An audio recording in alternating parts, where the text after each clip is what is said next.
सभी दोस्तों को मेरा नमस्कार। मैं अंकित उरेती आपका स्वागत करता हूं हमारे यूट्यूब चैनल पे। तो दोस्तों, जैसे अभी हाल ही में हमारा सीडीएस का एग्ज़ाम हुआ, तो उससे रिलेटेड जो भी क्वेश्चन पेपर में आए थे, उन क्वेश्चंस को मैं आप लोगों को कराने जा रहा हूं। तो चलिए, पहला क्वेश्चन देखिए आपके सामने क्या कह रहा है। आपको एक नंबर दे रखा है, देखो उसमें, और वो कह रहा है कि ये 13 से डिवाइड है या नहीं है। अगर है तो पी की वैल्यू क्या है भाई? मतलब ये विभाज्य है तो पी का मान क्या है? देखो, हम पेयर बना देंगे इसमें, तीन तीन की पेयर बनाएंगे। और कहाँ से बनाएंगे भाई? राइट से लेफ्ट की तरफ। अब देखो 3 8 7, फिर इसमें से माइनस हो जाएगा अगला वाला पेयर, अगला वाला पेयर जुड़ जाएगा, अगला वाला पेयर फिर से माइनस हो जाएगा और लास्ट का नंबर जुड़ जाएगा। तो 3 8 7 और 8 3 5 और ये जुड़ेगा तो ये बन जाएगा 391 और 8 3 p। इसमें से क्या माइनस करना है? इन दोनों को अगर आप जोड़ोगे तो 1, 5 और 3 8 और 1 9 और 7 और 1 कितना भाई? 8। तो 8 9 और 1। अगर आप इस p की वैल्यू यहाँ पे देखो 8 रखते हैं तो 8 और 1 कितना? 9 में से 1 जाएगा 8, 9 में से 3 9 और 3 12, 9 में गया कितना? 3, और ये 8 और 3 11 में से 8 गया 3। 13 का इसमें से आप लोग डिवाइड करोगे तो 13 दूनी 26 और 13 छके क्या जाएगा? 78। मतलब पूरी पूरी बार क्या जा रहा है? डिवाइड, जब मैं p की वैल्यू क्या रख रहा हूँ भाई? 8 रख रहा हूँ। नेक्स्ट क्वेश्चन देखिए, 2 की पावर आपको कुछ दिया हुआ, उसने 10 लाख के करीबन कुछ दिया हुआ है। देखिए, आपको पता है कि 2 की जो साइक्लिसिटी होती है वो क्या होती है? 4 होती है, तो ये 25 समथिंग कुछ आ जाएगा। अब 2 की पावर 4 कितना होता है आपका? 16/7, 7 से डिवाइड जाओगे कितनी बार जाएगा भाई? 2 क्या बच जाएगा रिमाइंडर। नेक्स्ट वाला क्वेश्चन देखिए, समुच्चय में से वो कह रहा कि के कितने वैल्यू भाई इतने हो सकते हैं। तो देखिए, आप यहाँ पे जब वैल्यू रखोगे आप लोग, तो आप लोग कुछ भी रख दीजिए। मान लिया x की वैल्यू 2 रखेंगे, इसकी 3, तो इसकी 3/2। लेकिन किसी भी वैल्यू में आप चेक कर लीजिए, आपको क्या नहीं मिलने वाला? 2 नहीं मिलने वाला। जब 2 नहीं मिलने वाला, इसका मतलब कि ऐसे युग में कितने हो गए भाई? 0 हो गए। इन 5 नंबर में से ऐसे युग में नहीं बन रहे हैं। ठीक है। अगला क्वेश्चन देखो कि 50 और 100 के बीच अभाज्य संख्या है m और n के बीच में। m और n के बीच में। अब 50 और अगर 100 के बीच में अभाज्य संख्याओं की बात करूं मैं, तो आप कैसे काउंट करेंगे? देखिए, अगर सबसे पहले आपको पता है कि 51 तो कर मत देना भाई, है ना। 53 मान लो आपका क्या है भाई? अभाज्य संख्या, क्योंकि इसमें एक और खुद का क्या जाए? डिवाइड जाए। अगर आप इसमें 6 जोड़ोगे तो कितना बन जाएगा? 59। मिल गया आपको एक नंबर। 59 में अगर आप 6 जोड़ते हैं तो कितना बन जाएगा भाई? 65, जो कि नहीं है, जो कि नहीं बनने वाला। अच्छा, अगर आपका 61 है और 61 में अगर 6 जोड़ेंगे तो 67 क्या होता है? आप कहोगे दूसरा नंबर ही मिल गया। ठीक है। 67 और 73 बिल्कुल होता है। 73 और 79 बिल्कुल होता है। ठीक है। अच्छा, अगला वाला नंबर देंगे कौन सा किसमें जा सकता है? 83 हो गया और 89। मतलब टोटल कितने नंबर आ गए? 5। मतलब जो पेयर बन रहे हो कितने बन रहे हैं? 5 बन रहे हैं। अगला देखो, A1 प्लस A2 और ये B1 plus B2 plus B3 plus B4 दिया हुआ है। आपको पता है कि ये अलग अलग सारे के सारे क्या अलग अलग टर्म्स हैं, नंबर अलग अलग है। तो इस एक से मुझे कितने नंबर मिलेंगे? 4। तो इससे भी कितने मिलेंगे? प्लस का 4, और इससे भी कितने मिलेंगे? प्लस का 4। देखो, जब इसके साथ मल्टीप्लाई, तो टोटल मुझे कितने मिल गए? इन दोनों से 12 टर्म्स मिल गए। अब एक टर्म से जब मैं इसे मल्टीप्लाई करूंगा तो एक टर्म से कितना मिलेगा मुझे? 5 मिलेगा, नहीं मिलेगा? सॉरी, एक टर्म से मुझे कितना मिलेगा? 12। तो 5 से कितना मिल जाएगा? 12 इंटू 5 कितना भाई? 60। अगला क्वेश्चन देखिए, वो कह रहा है 27 की पावर 27 और 15 की पावर 27 है। जब ऊपर की पावर इक्वल हो तो इनको माइनस करोगे तो कितना आ जाएगा? 12 बाई 6 करोगे तो कितना आ जाएगा? 2। पूरी बात डिवाइड जा रहा, मतलब रिमाइंडर कितना? 0। ठीक है।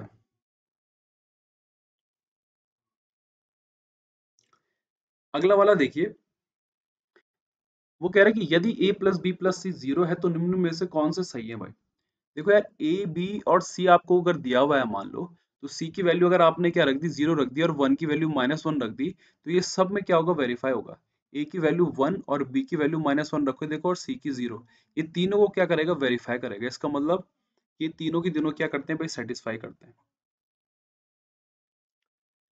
अगला क्वेश्चन देखिए, अगला क्वेश्चन जो मैं आपको कराने वाला हूँ, ये कॉम्पिनेंडो और डिविडेंडो का क्वेश्चन है। कॉम्पिनेंडो डिविडेंडो का क्वेश्चन कैसा है देखो, कि अगर आप इसमें कॉम्पोनेंट और डिविडेंडो लगाओगे तो इधर बन जाएगा p+1 और इधर p-1 और इधर बन जाएगा √3q+2 और अपॉन √3q-2। स्क्वायर करोगे और इसके आपस में क्रॉस मल्टीप्लाई करोगे तो कुछ इस तरीके का बनेगा, ये p का स्क्वायर प्लस p-1 का whole square equals to 3q plus का 2 और 3q माइनस का 2 भाई। क्रॉस मल्टीप्लाई करोगे दोस्तों तो आपको ये पूरी की पूरी इक्वेशन सेम मिल जाएगी, इतना मुझे लगता है कि आप लोग कर सकते हैं। और इक्वल्स टू 0, जब आप इसको 0 के इक्वल्स टू रखोगे, जब आप इसे 0 के इक्वल्स टू रखोगे तो भाई इसकी वैल्यू 0 तो होगी, जब इसकी वैल्यू ही 0 आ रही है, सॉरी है ना, जब इस इक्वेशन को पूरी क्रॉस मल्टीप्लाई करके सॉल्यूशन करना तब आपको यही मिलेगा पूरा का पूरा। इसका मतलब आंसर क्या होगा, 0 हो जाएगा। ठीक है, अगला देखो, 67 की पावर 32 अगर दिए रखी है तो यहाँ पे 7 की साइक्लिसिटी कितनी होती है, 4 होती है भाई। और 7 की पावर 4 जो होती है आपको पता है कितना होता है भाई, यूनिट डिजिट कितनी आती है, 1 आ जाती है। क्यों? क्योंकि आपको पता है कि 7 की पावर अगर 1 करूंगा तो 7 आएगा, 7 की पावर 2 करूंगा यूनिट डिजिट 9 आएगा, 7 की पावर 3 करूंगा तो 3 आएगा, और 4 करूंगा तो कितना आता है, 1 आता है यूनिट डिजिट। इसका मतलब 7 की 4 पावर 4 है तो कितना आ जाएगा, 1। नेक्स्ट क्वेश्चन सेम कॉम्पोनेंट और डिविडेंडो में कि a+1 अपॉन a-1 हो जाएगा और ये b अपॉन का अंडर रूट कितना आ जाएगा, b² माइनस 2bx। दोनों तरफ ये रूट हटाने के लिए होल स्क्वायर करना पड़ेगा, तो a+1 का होल स्क्वायर अपॉन a-1 का होल स्क्वायर हो जाता और ये b² अपॉन क्या मिल जाएगा, b² माइनस 2bx। इसको क्रॉस मल्टीप्लाई करके सॉल्यूशन करिएगा, आप लोगों का आंसर आ जाएगा, और आंसर कौन सा वाला आएगा, आप लोगों का थर्ड वाला। कोई भी प्रॉब्लम आप लोगों को होने नहीं वाली।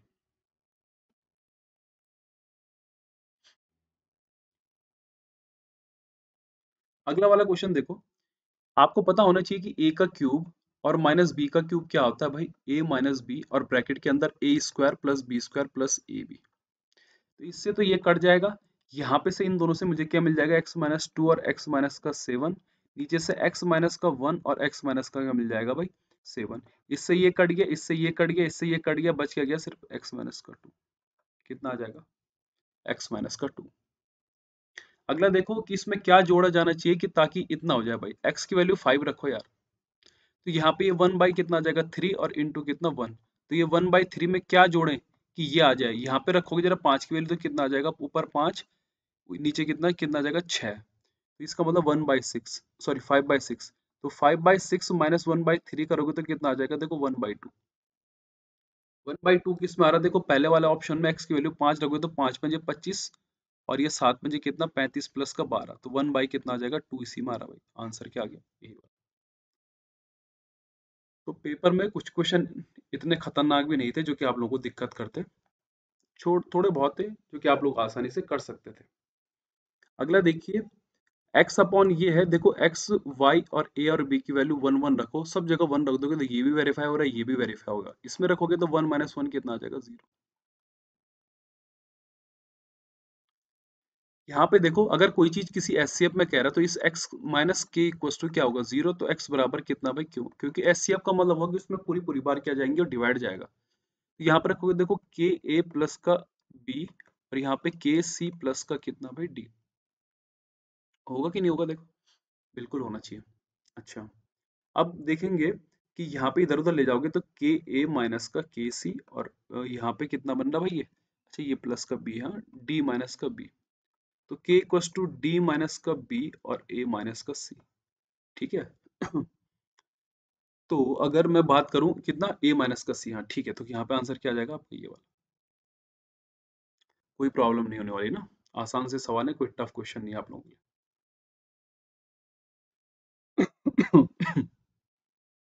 अगला क्वेश्चन देखते हैं, वो कह रहा है x जेड के अनुपाती है, मतलब उसके प्रोपोर्शनल है, किसके, जेड के, और y किसके, जेड के भाई, तो X square minus Y square भी क्या होगा, प्रोपोर्शनल होगा जेड स्क्वायर के, हाँ बिल्कुल होगा भाई। तो बहुत आसान सी लैंग्वेज बोल दी भाई इसने। अब वो कह रहा है कि एक्स जेड के अनुक्रमानुपाती है, मतलब x inversely proportional to z और y is inversely proportional to z. तो एक्स वाई का मल्टीप्लाई करोगे तो भाई हाँ भाई 1/जेड स्क्वायर, तो जेड स्क्वायर के क्या विद अनुपाती होगा, हाँ बिल्कुल हो रहा है। इसका मतलब एक और दो क्या हो गया, दोनों हो गए। अगला देखो, इस तरह के क्वेश्चन अगर कभी पूछे कि एचसीएफ क्या है करके, तो ऐसे क्वेश्चन में क्या करोगे ना, तो करोगे माइनस वाला देखो, तो पहले इस लास्ट वाले में देखो कि इसमें माइनस माइनस दोनों की वैल्यू पॉजिटिव होती है, एक बार x/3 और एक बार x बराबर 2 तो x बराबर 3 रखोगे तो देखो यहाँ पे 3 3 9 3 27 माइनस 19 3 57 और प्लस का 30, हाँ भाई जीरो हो रहा है, इसमें भी जीरो हो रहा है। 3 3 9 5 3 15 15, हाँ भाई जीरो। तो x बराबर 3 में तो दोनों जीरो हो रहे हैं। 2 में देखो जरा, 8 माइनस का 19 दूनी 38 प्लस का 30, हाँ भाई जीरो हो रहा है। फिर यहाँ पे रखोगे 2 दूनी 4 माइनस 5 दूनी 10 प्लस का 6, बिल्कुल क्या हो रहा है, जीरो हो रहा है। इसका मतलब x माइनस 3 और x माइनस 2 क्या आपके आंसर। देखिए कभी भी आपको इस तरीके की अगर दिया रहे, देखो कुछ लोग इसको बेसिक से करते हैं, पर x की वैल्यू क्या रख दो यार, जीरो रख दो। x की वैल्यू जीरो रख दो कि आंसर क्या आ जाएगा आप लोगों को, जीरो। कोई बड़ी बात नहीं, कोई आप लोगों को प्रॉब्लम होने नहीं वाली। बहुत ही आसान सा सवाल था, कोई ऐसी दिक्कत नहीं होने वाली। अगला देखो, इस तरह के क्वेश्चन कैसे करते हैं। देखो यहाँ पे 3 दिख रहा है, अगर नीचे 3 आ जाए तो थोड़ा जरा सहूलियत बन जाएगी। हम सोचते हैं कि 3 आकर के मजा आ जाता है जरा। 3 तभी आ सकता है जब यहाँ पे 2 रहेगा x का, और 2 यहाँ ऑप्शन में दिया हुआ है। तो 7 माइनस का 6, 7 माइनस 3, और ये 5 में से 2 जाएगा, कितना बचेगा 3, ये 1। फिर 6 में से 6 कट गया 1, तो 6 से कट गया कितनी बार, 2 बार, बिल्कुल 2 बराबर 2 आ गया। आंसर कितना आ गया, 2। अगला वाला x दिया हुआ, देखो आपको x की वैल्यू अगर 3 रखोगे, देखो आपको निकालना है k की वैल्यू निकालनी है। 3 रखोगे तो 3 इंटू टू, प्लस यहाँ पे सॉरी इंटू, हाँ ना, ठीक है। फिर यहाँ पे 1 और ये 0 मिल गया, तो k स्क्वायर कितना मिल गया मेरे पास में, वही 1। फिर यहाँ पे देखो कि k की वैल्यू क्या आ रही है, देखो +1 -1 कहीं पे आ रही है। तो x की वैल्यू अगर 3 रखोगे, 3 3 9 माइनस 3 3 9 प्लस का 1 कट के कितना आ गया, 1। ठीक है, तो कितनी आ रही है, इसका मतलब पहला वाला ऑप्शन क्या हो गया, सही हो गया। क्योंकि आपको k की वैल्यू कितनी है भाई, यहाँ पे प्लस भी है और -1 भी है ना, रूट जब खुलेगा। अगला देखो, यहाँ पे जब आप इसको सॉल्यूशन करोगे ना, तो कुछ मत करिए। देखिए आप लोग ए बी सी की वैल्यू कुछ भी रख सकते हैं, मैं 3 2 1 रख रहा हूँ।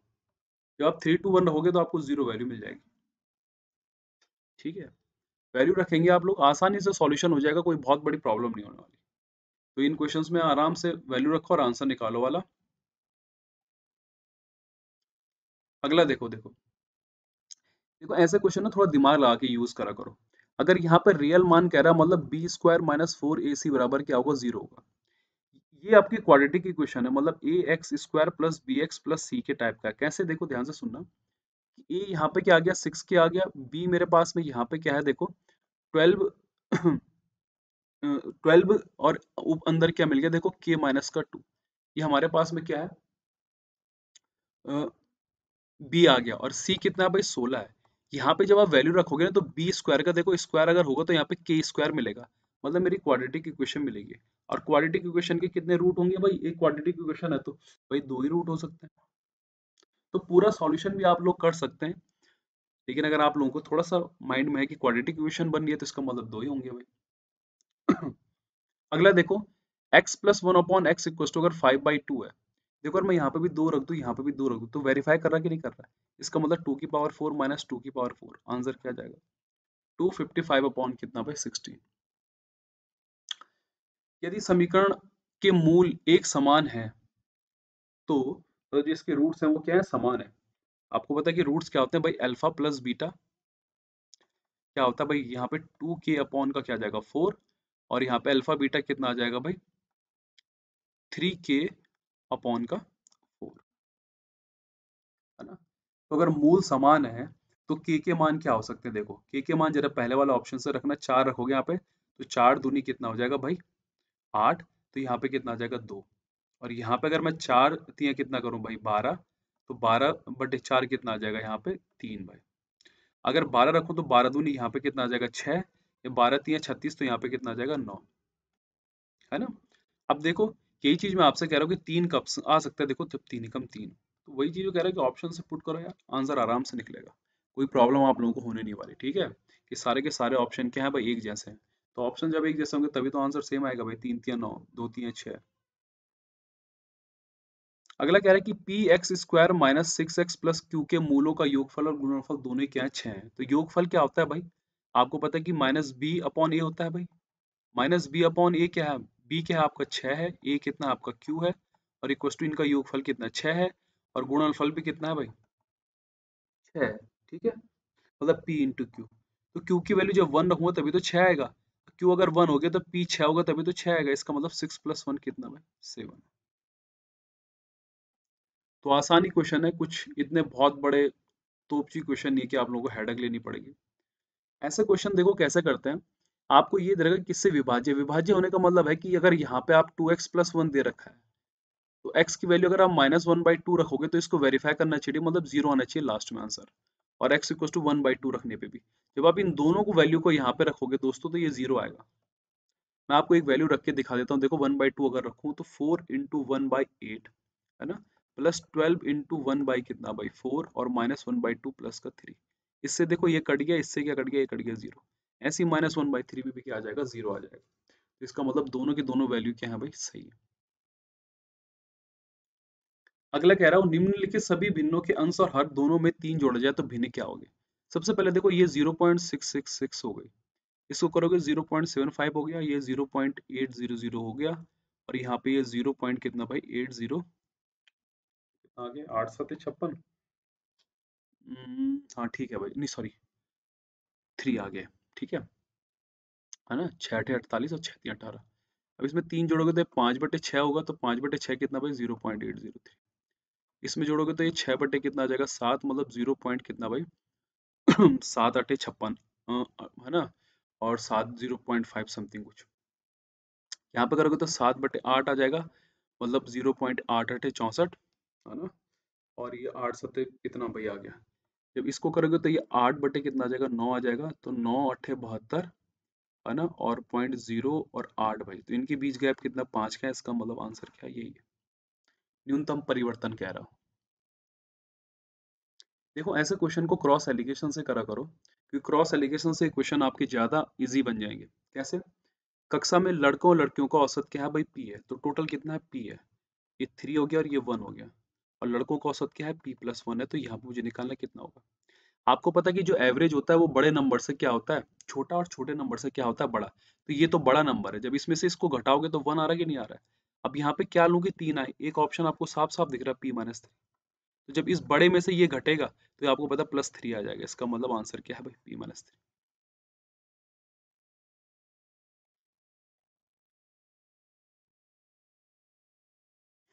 अगला क्वेश्चन देखो 7 है ना,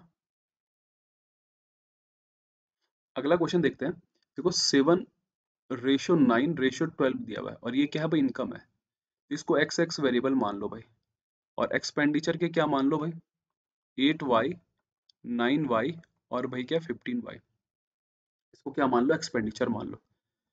ठीक है, मान लिया एक्सपेंडिचर।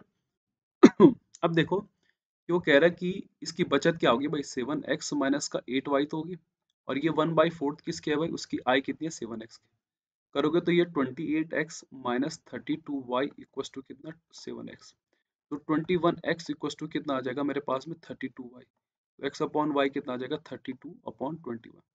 यहाँ पे रखोगे तो पहले वाला देखो जो 7x होगा, जो आपका 7x होगा वो क्या होगा, जगह देखो 7 × 32, और 8y कितना हो जाएगा 21 × 8, 8 कॉमन लूंगा तो अंदर बच जाएगा 28 माइनस का 21, मतलब 8×7 कितना 56, 56 सिर्फ यूनिट मतलब पहले वाले में ही 56 है, और देखो किसमें दिख रहा है, तो मतलब आंसर क्या आ गया पहला वाला, पूरा करने की कोई जरूरत नहीं है भाई, ठीक है।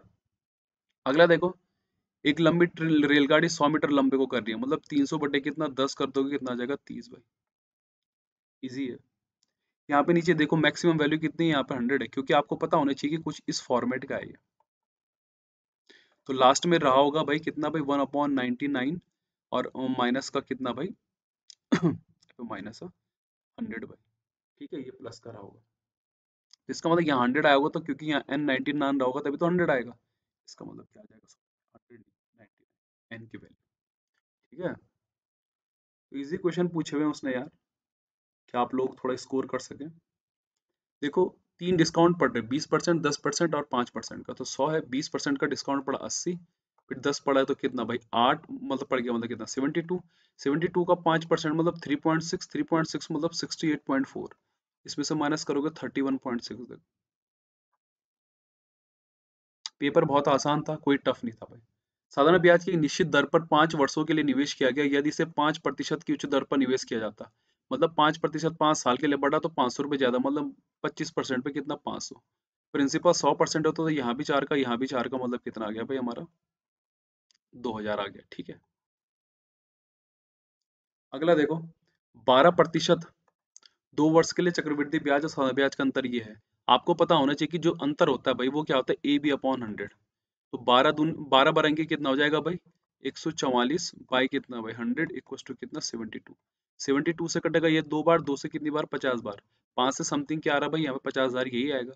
इसका मतलब 50,000 बोला, 5,000 क्या आ जाएगा भाई, आंसर आ जाएगा। पूरा कैलकुलेशन मत करा करो यार, इतना माइंड तो आप लोगों के पास होना चाहिए कि कट के क्या आएगा भाई। अब एवरेज स्पीड अगर मुझे निकालनी है तो डिस्टेंस अपॉन क्या होगा, time. Total distance, total time. Total distance 900 और 600 कितना भाई 1500, और टाइम कितना 10 और 5 कितना 15, मतलब कितना आ जाएगा 100 किलोमीटर पर आवर।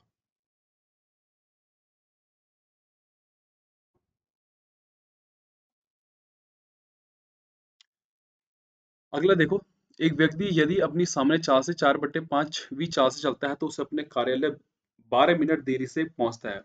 उस दूरी को पूरा करने में उसे सामान्यतः कितना समय लगता है। देखो पहले अगर 5 थी तो अब कितने से चल रहा है 4। डिस्टेंस जब भी इक्वल हो तो स्पीड का इनवर्स क्या, टाइम का क्या बन जाता है, रेशियो बन जाता है, जब भी डिस्टेंस क्या हो इक्वल हो। तो यहाँ पे मतलब एक पे कितना है 12 है क्योंकि टाइम का रेशियो, तो 12 चौको कितना 48, इसका मतलब सामने से कितने मिनट लग रहे हैं उसे, 48 मिनट। अगला कह रहा है 100 आमों का करा मूल्य, मतलब 100 जो सीपी है वो किसके इक्वल टू 100 एसपी के। तो CP upon SP equal to कितना आ जाएगा 80 बटे कितना 100। तो 20 चको 20 पंजे कितने का होगा, 1/4। 1/4 प्रतिशत में कितना होता है भाई 25%। अगला वाला देखो, एक्स अपना सामान y की तुलना में क्या सस्ता बेचता है, मतलब y अगर इस 25% को 1/4 होता है, y अगर 4 हो तो मतलब x कितना 3। अब x और z है भाई, तो z की तुलना में कितना 25%, मतलब x अगर 4, z 4 बेचता है तो x कितना 5। इन रेशियो को इक्वल करने के लिए यहाँ 5 का यहाँ 3 का, तो ये 15, ये 20, ये 15 और ये कितना 12, ये इससे कितना कम है भाई 8, और 20 इंटू 100 मतलब 20 कितना भाई पंजे, तो कितना आ गया 40। तो पैनिक होने की जरूरत नहीं है, बहुत ही आसान सा सवाल था। देखो इस वाले क्वेश्चन में क्या कह रहा है कि 25% द्रव है ना, मिश्रण का क्या है 25% द्रव है, तो एक लिक्विड हो गया और एक वाटर हो गया।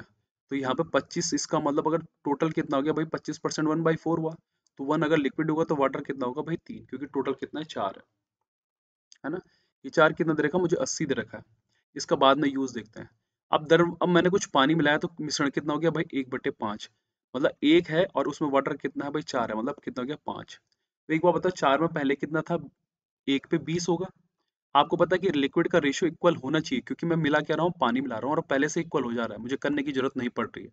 वाटर का कितना चेंज हुआ, एक का, एक पे कितना 20 यूनिट है, मतलब कितना मिला है मैंने 20 लीटर। अगला वो कह रहा है कि 20 व्यक्ति 20 फ्लोर 20 दिनों में साफ करता है, तो 20 × 20 अपॉन का क्या भाई 20, और 16 × डेज निकालना है बाई 16। क्यों, M1 D1 H1 equal to होता है हमारे पास W1, और M2 D2 H2 बराबर क्या होता है W2। काटो इनको आपस में यार, D कितना आ गया 20। ठीक है। अगला वाला क्वेश्चन भी वही है, देखो जो अभी करा हम लोगों ने, कि x-1 और x प्लस का 1 अपॉन का y, और x प्लस का 2 और x माइनस का 1 अपॉन का कितना भाई z। काटो, बिल्कुल काटो। इधर उधर ले जाओगे देखो तो ये कितना बनेगा, देखो यहाँ पे ये z कितना दे रखा आपको 10, और ये कितना दे रखा 9, क्रॉस मल्टीप्लाई करोगे 10x प्लस का 10 है ना, और ये बन जाएगा 9x प्लस का कितना भाई 18। इधर उधर जाओगे तो x कितना आ जाएगा 8। तो आंसर बहुत ही इजी क्वेश्चन पूछ रहा है वो आप लोगों को, इतना टफ नहीं पूछ रहा कि आप लोगों को पैनिक होने की जरूरत है। आप लोग सॉल्यूशन देखिए मेरे, मैं किस तरह से कर रहा हूँ, और सारे क्वेश्चन अपने आप हो जाएंगे। अगला देखो log 10 31.5 दिया हुआ है। देखो ये जो होता है ना, ये log, इसको एक तरह से भी लिख सकते हो 1000/32। ये आइडिया मुझे कहाँ से मिला, यहाँ से मिला भाई। अगर आप लोगों ने इसको दूसरे तरीके से करने की कोशिश करी तो आप फंस जाओगे। जब इसको आप सॉल्यूशन करोगे तो ये log 10 1000 माइनस log 10 और ये 32, ये मिल जाएगा आपको यहाँ से 3, क्योंकि 10 की पावर क्या होता है 3, और यहाँ से मिल गया क्या आ जाएगा 5 log 10 की पावर 2। तो बहुत आसान से सवाल थे लॉग के, तो हमेशा इससे आसान क्वेश्चन आते हैं। इस वाले क्वेश्चन को देखो पूरा खोलने की जरूरत नहीं है, लास्ट के देखो 4√4 वर्गमूल पूछ रहा, मतलब ये 2ab की फॉर्म में, मतलब ये 2√7 और इनटू क्या है भाई √2 है, मतलब 2√2 और √7 के कुछ फॉर्मेट है, और वो सिर्फ फॉर्मेट क्या है इसमें मिल रहा है। आंसर क्या है भाई ए। वो कह रहे हैं कि दो एकांतर धन पूर्णांक के व्युत्क्रम का योगफल क्या है। मतलब भाई एक कुछ भी नंबर कहीं पे भी हो सकता है, कोई 8 हो सकता है, कोई 6, अल्टरनेट नंबर रहते हैं, मतलब जिनके बीच में थोड़ा गैप रहे भाई, ठीक है, ऑड इवन नंबर पर है। अब हेल्प कहाँ से लेनी है, यहाँ से। देखो 7 और 24 अगर हुआ तो 24 को मैं क्या 8 या 24 लिख सकता हूँ, लेकिन 1/8 और 1/3 से नहीं मिल रहा है। तो मैंने थोड़ा और दिमाग लगाया कि अगर 24 है तो क्या पता ये 48 रहा हो पहले और ये 14 रहा हो। तो अगर यहाँ पे मैं अगर 2 से मल्टीप्लाई कर दूं तो और 1/8 प्लस का 1/6 जोड़ूं तो ये देखो कितना आ रहा है, देखो 14 आ रहा है, और ये ऊपर कितना, सॉरी नीचे कितना आ रहा है, 48 आ रहा है, और ऊपर कितना आ रहा है, 14, कट के देखो 7/24। आंसर क्या यार, क्योंकि 12 13 16 उनका सम होना चाहिए यार। तो हेल्प कहाँ से लेनी है भाई, यहीं से, क्योंकि 8 या 24 तो हो जाएगा, लेकिन 11 आ रहा है इनका सम, हो तो मिल ही नहीं रहा भाई। अगला देखो 5 की पावर 2 हमेशा क्या पूर्णांक विभाजन होता है। यार देखो 5 की n की पावर 1 होगी तो 5 की पावर 2 माइनस 1 मतलब 24 आ जाएगा। 24 के फैक्टर क्या होते हैं, 1 2 3 4 6 8 12 और 24 खुद भाई। तो कितना आ गया, 8 आ गया, मतलब टोटल कितने, 8। कोई प्रॉब्लम नहीं होनी चाहिए आप लोगों को। अगला वाला देखो, इसमें क्या करो, देखो कि x माइनस 3 इधर ही हो गया, और ये इधर चल के क्या बन गया, लॉग बेस पे 10, और ये लॉग 10 कितना भाई 5। 3 इधर आएगा तो x इक्वल टू 3 हो गया, प्लस लॉग 10 8 अपॉन लॉग 10 5। इसको थोड़ा सा सॉल्यूशन करोगे तो ये 3 लॉग 10 की 5 बेस पे 10 लॉग 10, और ये 8 और अपॉन में कितना भाई, लॉग 10 और 5। ये कुछ इस तरीके का मिलेगा आपको, देखो क्योंकि आपको पता है कि लॉग 10 125 क्या होता है आपका, यही होता है 3 लॉग 10 5 भाई। इसका मतलब ये लॉग 10 125 इंटू 8 कर दिया, क्यों कर दिया, क्योंकि आपके पास में log m इंटू एन जो होता है वो log m plus log n होता है भाई। और नीचे क्या मिल जाएगा, देखो log 10 और ये 5, ये 10 बाई क्या आ जाएगा 2। ये ऊपर आपको 3 मिल गया, क्योंकि 125 हटे कितना होता है भाई 1000, और 1000 अभी हम लोगों ने करा, देखो कितना आ रहा था, 3 आ रहा था। तो ये 3, ये 3 हो गया यहाँ पे। अगर 3 आ गया ऊपर देखो, है ना, यहाँ पे करता हूँ, ये 3 आ गया, और इसको 10/2 करोगे अगर आप लोग, तो ये कितना मिल जाएगा, देखो 1 माइनस का log 10 2 है ना, क्योंकि आपको पता होना चाहिए कि log m अपॉन n क्या होता है भाई, log m minus log n। और इन्हीं बेस पे वो फॉर्मूला पूछता है सारे के सारे। अब देखो अगला, अगर 3 साइन स्क्वायर थीटा प्लस का 4 कॉस स्क्वायर थीटा का न्यूनतम मान क्या है। तो अगर 3 साइन स्क्वायर थीटा प्लस का 4 कॉस स्क्वायर थीटा है ना, तो यहाँ पे अगर आप लोग देखो थीटा की वैल्यू अगर मैं 0 रख दूं तो कितना आ जाएगा, देखो है ना 3 आ जाएगा, इसका मतलब इसका न्यूनतम मान कितना होगा, 3 हो जाएगा। ठीक है, अगला देखो साइन थीटा कॉस थीटा कितना है, k है। तो यहाँ पे थीटा की वैल्यू अगर कितना रखोगे आप लोग, देखो 0 रखोगे तो के की वैल्यू क्या आ जाएगी, देखो 0। इसको मतलब जी तो होने वाली है, 0 से बड़ी भी और बराबर भी हो सकती है। अब के की वैल्यू देखो, अगर आप लोग क्या रख रहे हो, 45 रख रहे हो, तो ये 1 बाई कितना आ जाएगा, देखो √2 इंटू √2 आ जाएगा, मतलब 1/2, 1/2 मतलब 0.5। तो 0.5 से तो छोटी भी आ सकती है और बराबर भी आ सकती है, तो कौन सा वाला ऑप्शन हो गया आपका, बी वाला। ठीक है अगला वाला देखो, यहाँ पे जब आप देखो थीटा की वैल्यू 90 रखोगे तो पी की वैल्यू कितनी आ जाएगी, 1 आ जाएगी। और अगर थीटा की वैल्यू आप 45 रखोगे तो कितना आ जाएगा, देखो पी 1/2 प्लस 1 बाई कितना 4। तो ये 4 हो गया, ये 2 कितना 3 बटे कितना आ गया 4 आ गया। तो ये 3/4 से क्या कम हो सकता है, बिल्कुल नहीं हो सकता। 3/4 क्या इसकी मिनिमम वैल्यू है, और एक एक क्या इसकी सबसे मैक्सिमम वैल्यू है, तो एक से ज्यादा भी नहीं हो सकता है। इसका मतलब दोनों के दोनों क्या है, गलत है। ठीक है, अगला देखो, इस वाले क्वेश्चन में थोड़ा मुझे डाउट है, क्योंकि यहाँ पे क्वाड्रेटिक इक्वेशन के अगर फॉर्म में बन रहा है मान लो, तो इसकी इसका जो मैक्सिमम वैल्यू होना चाहिए था वो तो इनफाइनाइट होना चाहिए था, है ना। पर अगर इसके अकॉर्डिंग सोचे हम, तो ये थीटा अगर मैं 90 रख दूं देखो, तो 2 - 2 अगर सॉल्यूशन करने के तरीके से समझू मैं, देखो तो ये 1 और ये माइनस का 1 आ गया, तो मतलब -1 आ गया इसकी मिनिमम वैल्यू। मैक्सिमम वैल्यू में थोड़ा इसको चेंज करो, देखो मैंने क्या करा, इसको 3 - 1 माइनस साइन एक्स का होल स्क्वायर की फॉर्म में लिखा, तो ये 3 क्या इसकी बन गई, क्या मैक्सिमम वैल्यू बन गई। तो उस हिसाब से तो भाई ये माइनस क्या आ जाएगा, 3 आ जाएगा, है ना। पर अब यही समझ में नहीं आ रहा कि किस तरह से ये इस क्वेश्चन को उसने करने की सोची, क्योंकि जब आंसर क्या आएगी तभी पता चलेगा कि क्वेश्चन सही है कि गलत है। अगर ए अगर माइनस हो जाए तो उसकी मैक्सिमम वैल्यू क्या होने वाली है कि आपकी इनफाइनाइट होने वाली है, सॉरी मिनिमम वैल्यू क्या होने वाली है, उसकी इनफाइनाइट होने वाली है। पर देखते हैं अब क्या कर सकते हैं, कि कितनी वैल्यू आएगी, क्या आएगा। अगला वाला क्वेश्चन देखो कि थीटा की वैल्यू अगर मैं क्या रख दूं 90 रख दूं तो ये x माइनस वाई का क्या बन जाएगा होल स्क्वायर इक्वल टू 0, तो x बराबर कितना आ जाएगा y। इन क्वेश्चन को डायरेक्ट करा करो कि वास्तविक, क्योंकि रियल वैल्यू कह रहा हो तो रियल वैल्यू कभी भी कह दो थीटा की वैल्यू पॉसिबल करा करो कि यहाँ पे 1 बन जाए भाई। ठीक है, तो ये कुछ क्वेश्चन थे जो मैंने आज आप लोगों को कराए हैं। आगे मैं आप लोगों को इसी तरह के क्वेश्चन कराऊंगा। उम्मीद करता हूँ कि आपको ये सेशन पसंद आया होगा। तब तक के लिए सब्सक्राइब, लाइक और शेयर करना